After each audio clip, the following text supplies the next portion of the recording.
ನಮ್ಮ ತಂದೆ ಭಾಳ ದೊಡ್ಡ ಫ್ಯೂಡಲ್. ಎಲ್ಲ ಮಕ್ಕಳಿಗೆ ಶಿಕ್ಷಣವನ್ನು ಕೊಡ್ತಾಯಿದ್ರು, ಓದಲಿಕ್ಕೆ ಬರ್ರಿ ಅಂತ ಕರಿತಾಯಿದ್ರು. ಆದರೆ ನಮ್ಮ ಮನೆ ಹೆಣ್ಮಕ್ಳು ಯಾರೂ ಓದುವಂಗಿರಲಿಲ್ಲ. ನಮ್ಮ ತಂದೆ ಹುಲಿ, ನಮ್ಮ ತಾಯಿ ಆಕಳ. ಎಂದೂ ನಮ್ಮ ತಾಯಿ ನಮ್ಮ ತಂದೆ ತೀರ್ಕೊಳ್ಳುವವರೆಗೂ ಅವ್ರು ತಮ್ಮ ಸಂಬಳ ನೋಡಲಿಲ್ಲ. ಅವ್ರು ಸ್ಕೂಲಿಗೆ ಹೋಗ್ತಿದ್ರು, ಸಹಿ ಮಾಡ್ತಿದ್ರು, ಅಷ್ಟೇ ಬರ್ತಿದ್ರು. ಅವರೇ ಸಹಿ ಹೊಡೆದು ಅವರೇ ತಮ್ಮ ಸಂಬಳ ಎರಡು ತೊಗೊಂಡು ಹೋಗ್ಬಿಡೋರು ಅವರು. ಉತ್ತರ ಕರ್ನಾಟಕದ ಗಂಡಸರ ಒಂದು ಜಮೀನ್ದಾರಿಕೆಯ ಲಕ್ಷಣಗಳದಾವಲ್ಲ, ಅವು ಯಾವ ಕಾಲದೊಳಗೂ ಕರಗುವಂಥ ಲಕ್ಷಣಗಳಲ್ಲ ಅವು. ಇವತ್ತಿಗೂ ಇದೆ ಅದು. ನನ್ನ ಮಲ್ಲಿಕಾ ಅಂತ ಹೆಸರು ಇಟ್ಟುಕೊಂಡದ್ದ ನನ್ನ ಅಪಮಾನವನ್ನು ನೀಗಿಸುವ ಸಲುವಾಗಿ. ನಿಮ್ಮ ಹೆಸರು ಮಲ್ಲಿಕಾ ಅಲ್ಲ, ಮಲ್ಲವ್ವ ನನ್ನ ಹೆಸರು. ನಾನು ಫಸ್ಟ್ ಪ್ರಶ್ನೆ ಇದನ್ನೇ ಕೇಳ್ಬೇಕು ಅನ್ಕೊಂಡಿದ್ದೆ.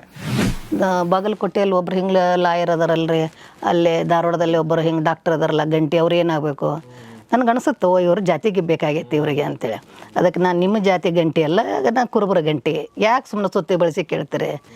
ನಾನು ಬಯಸಿ, ಯಾರೂ ಬಯಸಿ ಯಾವ ಜಾತಿಯೊಳಗೆ ಹುಟ್ಟಿದವರಲ್ಲ. ನೀವು ಇಟ್ಟಿರಿ ಜಾತಿನ, ಅದ್ರಾಗ ನಾವು ಹುಟ್ಟೀವಿ.